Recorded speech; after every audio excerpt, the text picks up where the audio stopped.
ต้องโต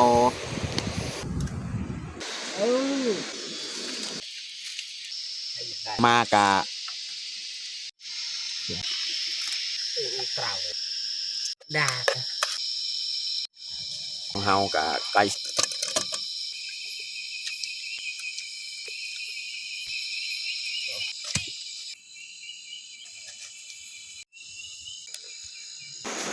อันอย่าลืมกดไลค์กดแชร์และกดติดตามเด้อพี่น้องกราบทักทายสบายดีเบิร์ดสู่ครูทุกคนเนาะยินดีตอนรับเขาสู้ซองเบายิงเนาะแล้วก็ไพ่ที่เขามาเบิ้งมาชมจิตเบายิงเนาะเบายิงกับพอไว้พรให้ทุกคนให้ร่ำให้รวยนะพี่น้องเนาะก็คือมื้อนี้แม่นพาพี่พาน้องหรือว่าพาอ้ายพาน้องหาลงห้วยหาปูหาปลานี่แหละหาอยู่หากินตามห้วยนี่แหละเราจะเพื่อรถของเขาเอามาจอดไว้อยู่นี่อยู่แคมป์ห้วยเลยฮอดแคมป์ห้วยเนาะเราจะจอดรถไว้อยู่นี่แหละแล้วเขาก็คือย่างต่อไปพุ่นนะพี่น้องเนาะไปหาบ่อนพักบ่อนเช่าบ่อนที่หาอยู่หากินนี่แหละไม่แต่รถเขาก็คือจอดไว้อยู่นี่นะโอเคไม่แต่ทุกคนติดตามเบิ้งติดตามชมกับพวกเขาได้ยาวๆเลยตอนนี้เขาก็กำลังเตรียมออก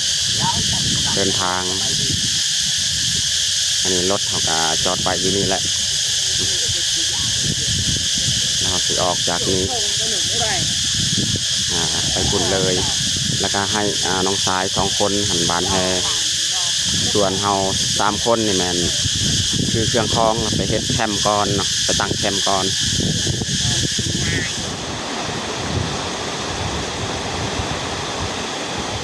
เขาก็สีข้ามไปฝากเมืองหันเนาะน้ำนี่ขุ่นขนาดเนาะเพราะว่าน้ำอันนี้คนที่ยัดเฮ็ดบ่คำจะถึงจะให้น้ำขุ่นแบบนี้เนาะอยู่หากินจะค่อนข้างลำบากเนาะ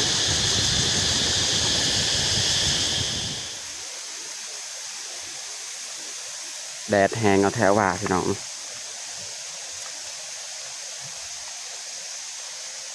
อันนี้เป็นดอนเนาะดอนที่กระเจ้าขุดค้นนะปีก่อนๆขุดค้นบ่อคำ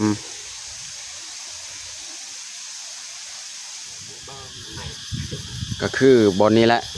จุดนี้แหละให้น้องทราย2 คนหันหวานแฮน้องยุกกับน้องอัญญ์ส่วนเฮา3 คนไอ้ยับน้องแยกนี่แมนย่างไปก้อนพุ่นไปหาบอนพักบอนเซาไปตั้งแคมป์ก่อนเนาะเขากะสีเตรียมเดินทางให้น้องชาย2 คนนี่บานแฮขอให้มันเนาะพอได้เฮ็ดอาหารแรงจังหน่อยน้องชาย2 คนก็เริ่มบานแฮแต่เฮากะสีย่างไปก่อนยันฝนสิตกไปตั้งแคมป์ก่อนตอนนี้เขากะมาฮอดที่พักพี่น้องเนาะวันนี้แหละเขาสีพักเพราะว่าอยู่นี่ค่อนข้างไกลนำห้วยน้อยพูดไปน้องฝากไปหันต้องได้ไปข้ามไปตักทางนั้นเนาะน้ำที่เขาเฮ็ดกินเฮ็ดยากนั่นแหละวันนี้แหละสีเพียงแน่เพิ่งนี่แม่นกกไฮแต่เขาสีเตรียมออกไปตัดไม้เนาะออกตัดไม้เขาสีตั้งแคมป์เนาะ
ตอนนี้ก็เรียบร้อยตัดนี่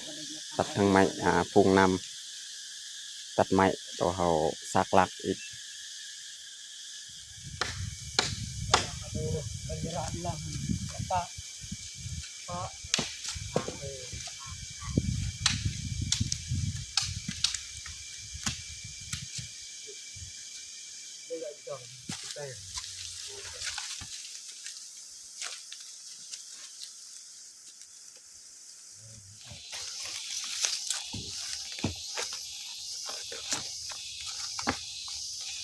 เราต้องกวดขี้ดินออกนี่เอาสีฟังลัก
อาจจะ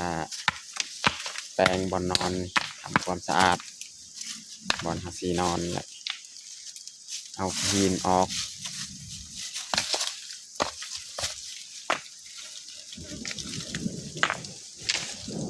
พอดีเอาเฮ็ดสำเร็จคนก็เริ่มมาพี่น้องโอ้ทั้งเทิง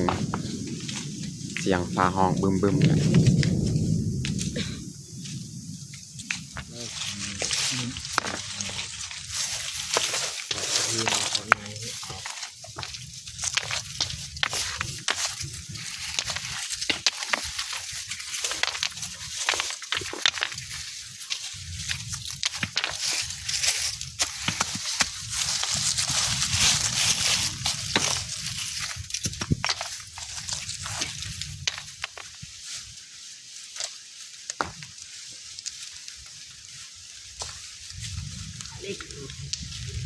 เอาไปดูจอมดอกตะกละตักเนาะเลย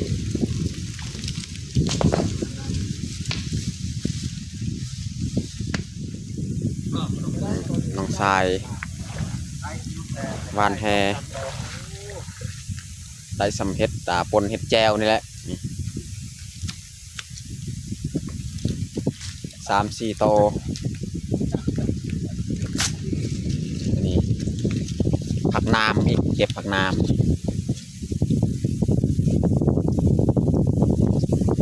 พอได้เฮ็ดอาหารแรงกันหน่อย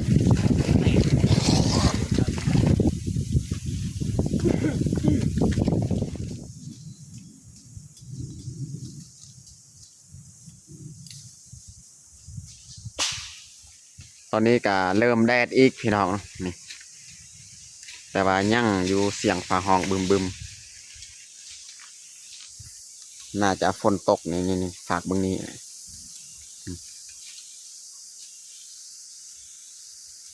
เบิ่งนี้นี่แดดอีกนะพื้นไฟเขาก็เอาเรียบร้อยพี่น้องนี่ที่พักคือว่าบางกี้นี่มันตกมาเลยเฮ็ดไว้อันนี้ก็เรียบร้อยแต่เขาสีเตรียมออกไปหากินและจังหน่อยเนาะแต่บางกี้นี่น้องชาย2 คนบ้านแฮก็ได้ซ้ำป่นเฮ็ดแจวแหละนี่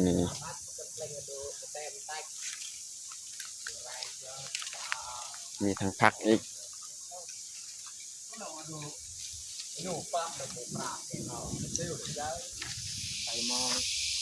ตอนนี้ก็เอามัดเมียนเครื่องฟองเรียบร้อย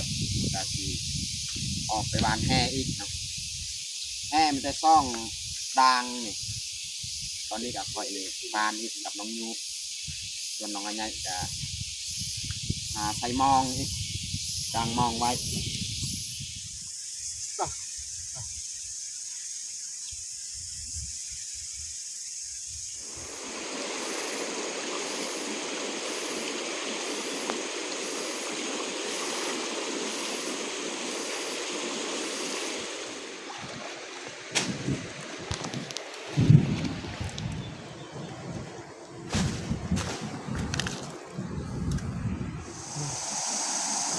นั่นเนาะ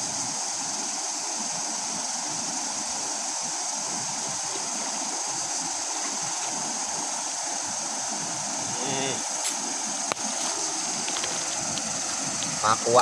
พี่น้องมันบริทึกตาแห่นี่ตาแห่น้อยๆนี่ปลาตัวใหญ่นี่ปลากัวพี่น้อง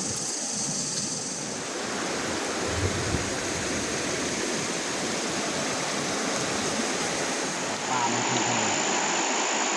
ปลากดแม่ปลากดปลาลาด ปลาลาดหางปลาลาด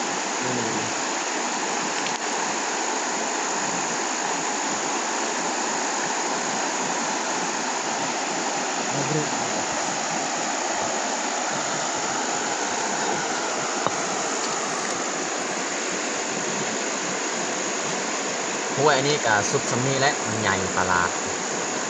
เคยได้ตัวใหญ่นี่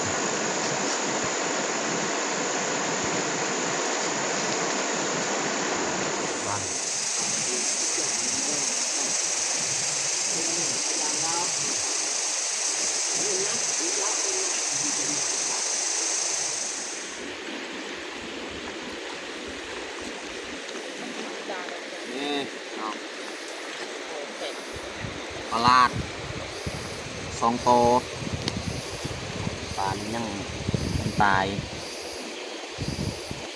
ปลากดปลาเกาะคน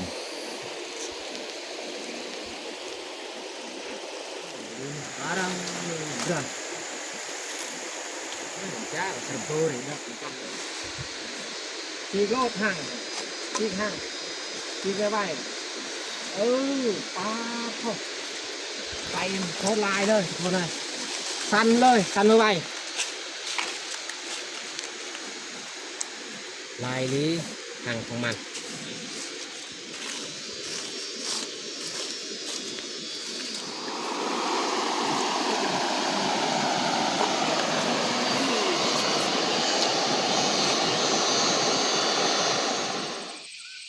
ตอนนี้เขาก็กลับฮอด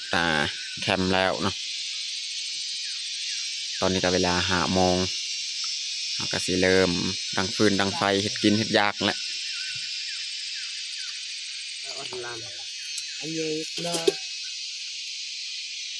ดังไฟก่อนโอ้ย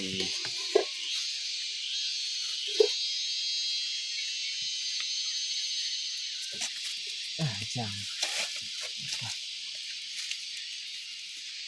บรรยากาศก็ค่อยมืดครึ้มค่อยมืดลงพี่น้องเนาะ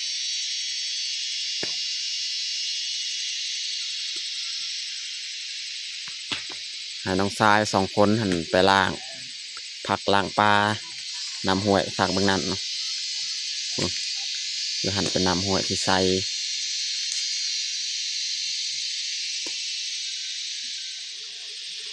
ผักนอดาตอเลยดู ไม่จิตแตกเอาอันโตกระเด็นโต ทุกอัดเลยจ้ะ อิสุเอลมาขโมย นี่เขาจะมาเบิ่งผลงานพี่น้องนี่ผลงานปลาที่เขาหาได้ โอ้ไปยืนเจอ เพราะว่าเขามากะ1 โมงพี่น้องเนาะหาแต่ขับแรงนี่ก็ได้สำนี ดักเนาะโอ้ยตัก ใบราวาซิวที่กะ ก็สิยังเจฮะก็ไปยืนเจโอ้ย อันนี้พวกปลาจาดเนาะ ปลาใหญ่ๆนี่มันปลาจาด ปลาเก่าแรงเลือดด่าเก่า ปลาลาด ตุ๊ดเลย ปลาลาด3 โต กันยอดอกกุหลาบดอกกุหลาบผักมาเนี่ยผักงานดอกดำมันสบายอะไรเป็นเราอะเราอะคงจมไปอี เรา ออ ก็ ส จะเอาพวกปลาลาดนี่แหละมาเห็ดอาหารแรงมื้อนี้ ก็เราอะคงเจออันนี้มันไม่มีสีแตกจนรู้ว่าที่ออสเร็ว ปลาสีใหญ่ๆนี่เขาก็ปิ้งไว้ย่างไว้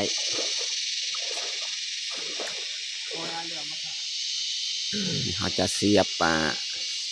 ลาลาดเนาะ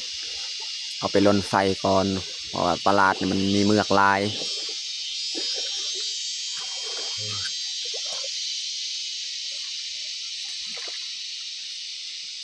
จับบ้านเราเอาอะไรลงเราก็ดูเก็บหมดกันได้เป็นสิ่งหลักเยอะเองดูอย่างใส่เลยเด็กไม่ใช่ดาบกินเทียนลูกให้การแสดง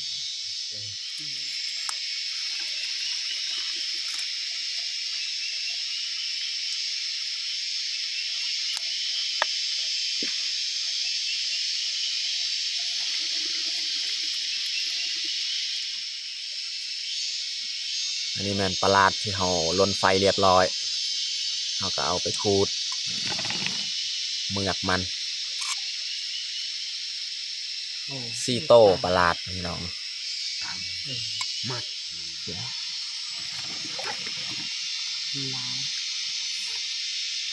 ก็ไม่ยัง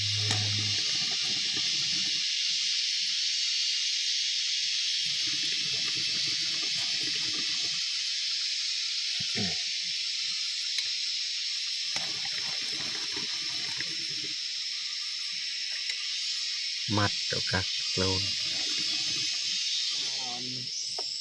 ปล่อยปลาได้เบงดองปลาได้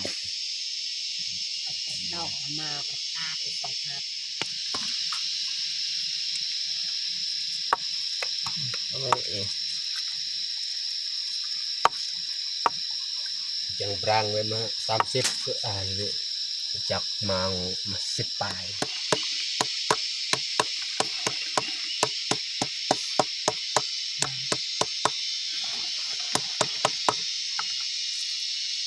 đó coi chưa rào nó rào mình đào hả nó rào mình đào ใส่หัวสิไข่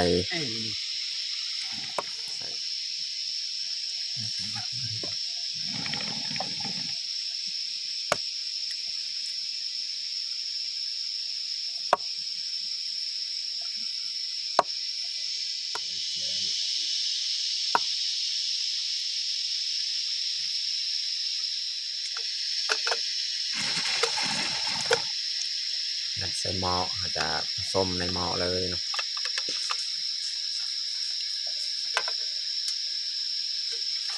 เครื่องปรุงนี่เขายังมาทันใส่ผสมในหม้อเลยใส่แล้วอันนั้นย่างมาในจำเราจัง cây cho mình Anh dền đã cho vào dùng บรรยากาศกะ cái chăm มืดลง ใส่ แล้ว ซิลแม่เลยเปล่าแล้วก็เบอร์เบรกางจางอยู่ลูกเดินเอา โอ้นไปเนาะบอลที่พักของเฮา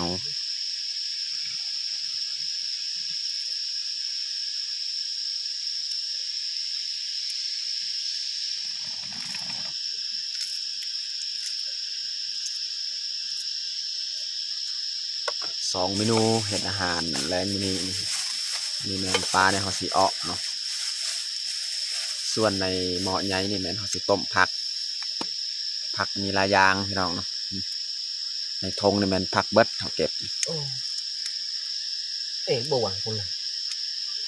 บ่หวัง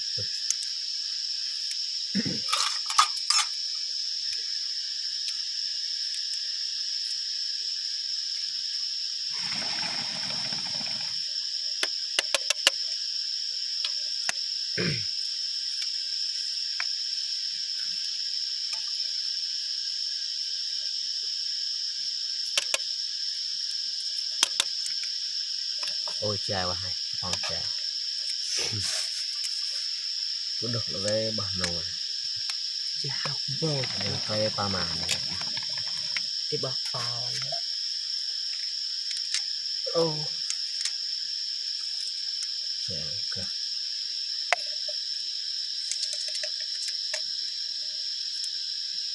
rồi về bờ nồi vào bờ cắt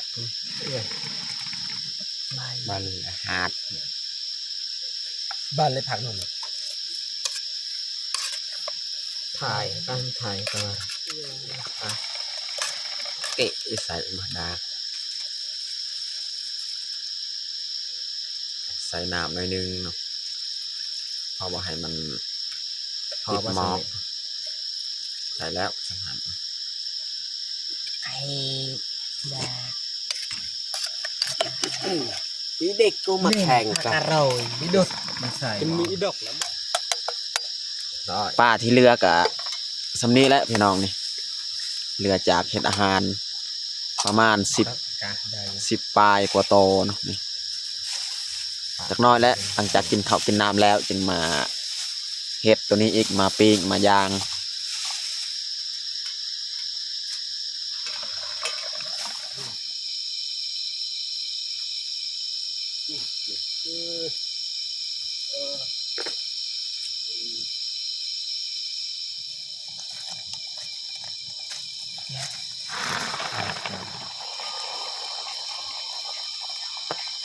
ตอนนี้ของกินของเฮากับไก่สิสุกแล้วเกาะปลาต้มผัก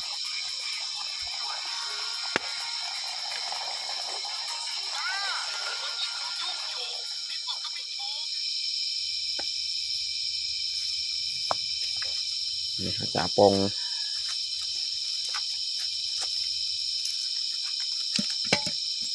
ออกเลยไหม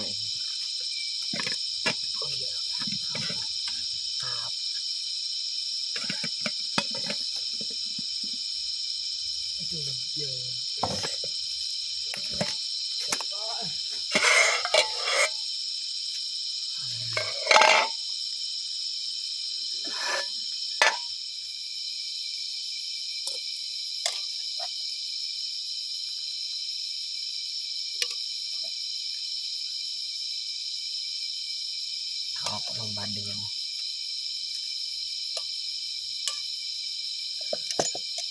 ถอกเลยมันง่ายกว่า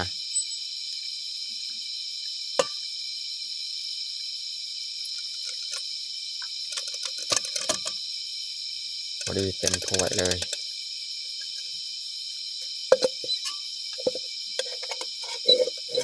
ล้างมือกับแหวนใส่น้ำล้างมือที่หักนิด อันนี้มันข้าวเหนียวเฮา บันเลย ห่อจากบ้านมาตอนแรกมื้อนี้บ่ได้เฮ็ดข้าวตั้งแต่เช้ามื้ออื่นแล้วข้าวซองทงนี่ข้าวเหนียว จรด ต้มผักแล้วก็เอาะปลาอาหารแรงของเฮาก็บัดซำนี้แหละ ตอนนี้พวกเราทุกคนจะมานั่งรวมพานำกันมากินข้าวแรงตอน7 โมง7 โมงแรงทีนี้เราก็หิวข้าวแห้งมากินข้าวแบบแซ่บๆน้ำกันเอามาน้ำกันคนกินข้าวน้ำกันยังไงเดี๋ยวจะซิกจะนานครับตอบเลยด่วน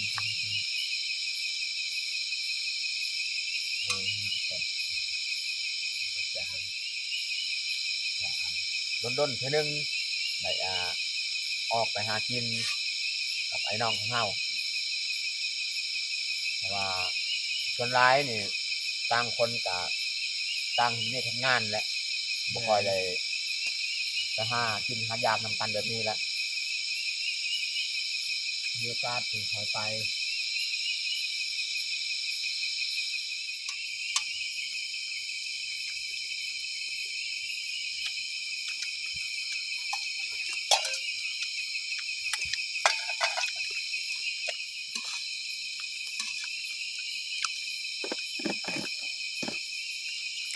พอ ดีมันจะแบบจางๆนี่ไหมนกเต็ม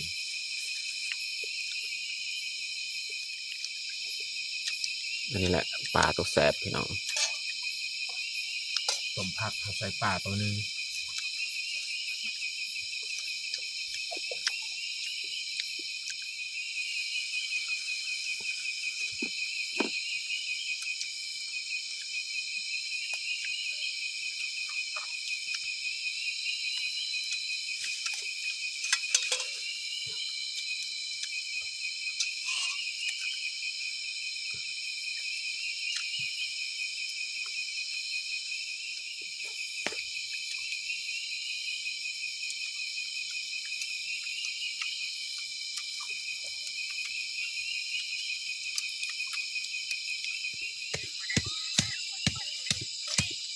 อันนี้แม่นเขาจะซานบอนเขา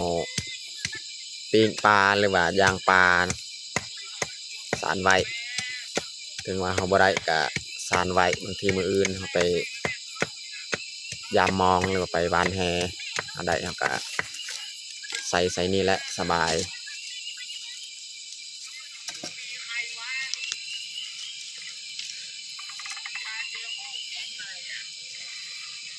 อันนี้เขาจะสักลัก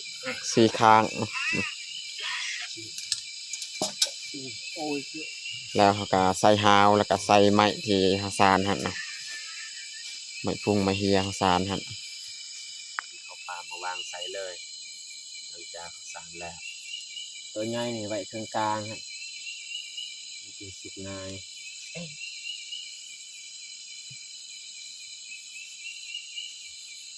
สุกพัลเนื้อสุกอัล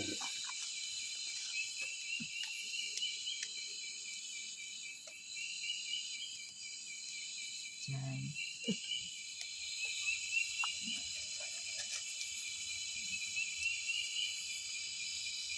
อ่าน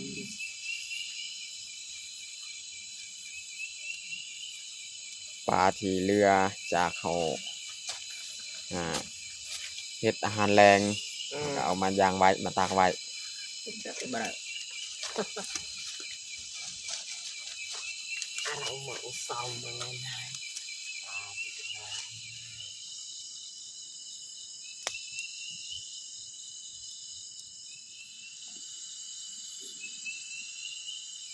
หลังจากเราปิ้งปลาแล้วเขาก็ ตอนนี้เฮากะสิเริ่มออกไปหาเหยื่อเขียดพี่น้อง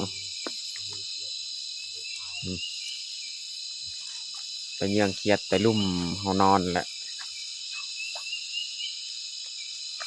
โดนสุดาเฮ้ยยาวมันเป็นเก้าโน่นดับเต็มตา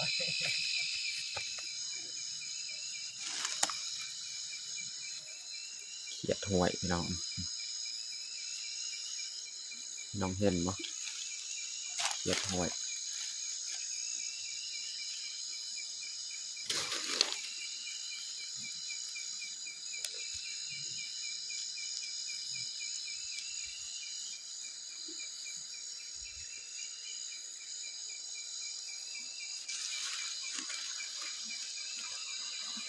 ทางนั้นไอ้แม่นน้องทรายไปเหยื่อทางนั้น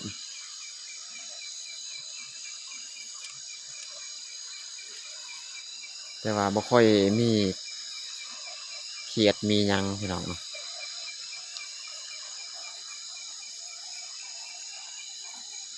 มันก็ไกลเติบแล้วไปเหยื่อบ่เห็นมีหยัง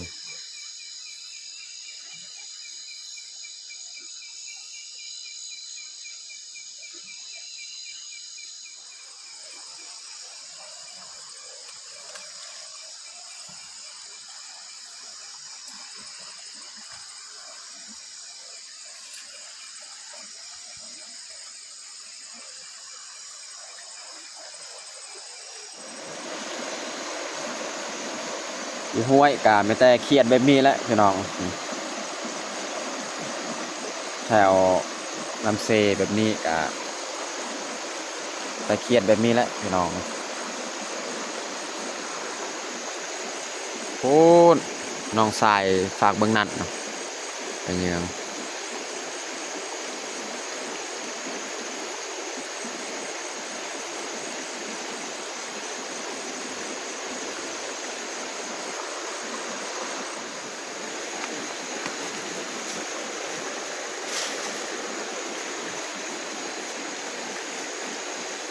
ได้ซ้ำเห็ดปนพี่น้องเนาะเห็ดปนเห็ดแจว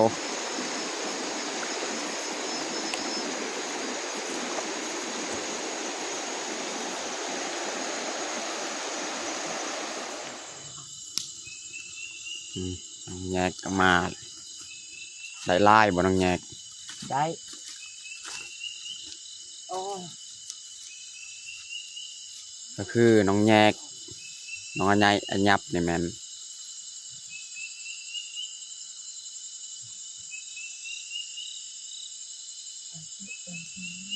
เขาเจ้าไปเยืองทั้งลุมส่วนเฮากับน้องยุบนี่แมนไปทั้งเทิงนี่เมื่อกี้คิดว่าสิไปนำกันแต่ว่าเราแยกย้ายกันไปเยืองอีกนี่ผลงานของน้องแยกน้องอัญญนี่แหละผลงาน โหทะเลหลังคนเดิน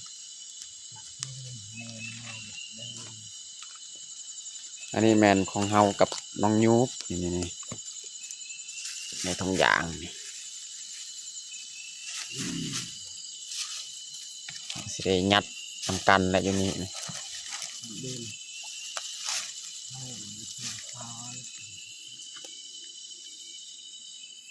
น่าจะได้ประมาณโลนึงแหละนี่เอาไว้มืออื่นเสาร์นะจังเห็ดนะ เป็นเท่าไหร่พันไม่ชัดยังไม่ได้ลายพาบัตว่าตอนนี้ก็10 โมงแล้วจบกันเลย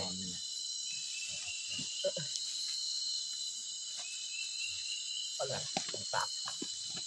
เราก็ไม่มีดิจีจบ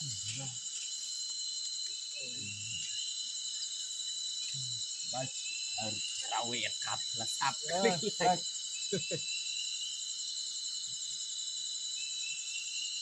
บ้านจะเศร้าไฟกันนิด